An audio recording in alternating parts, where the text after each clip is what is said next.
Sveiki, es esmu Normunds. Un es esmu Alīna. Un tā ir Nelija. Un Nelija ir šobrīd 3 gadus veca. Nelija ir Rottweilers. Manā mūžā jau 2. Rottweileros patīk tas, ka viņiem ir ļoti plaša sirdsmīloša, ļoti lojāls pret savu ģimeni. Laikam tāpēc arī izvēlējos Rottweileru.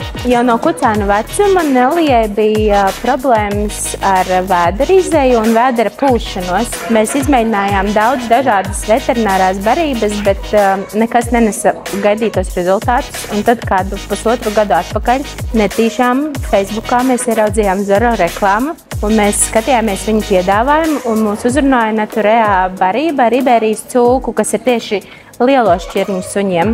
Un kas mums visvairāk iepatikās, ka tur bija tas viena veida proteīns, kas ir ar ļoti lielu to gaļas sastāvu. Jā, un tad mēs sākām lietot Zoro barību Naturea, un viņai vēderiņš sāk uzlaboties. Jā, un vairs arī nepūtās, un arī kažoks ir ļoti spīdīgs un laistās, un mēs saņemam daudz komplimentus.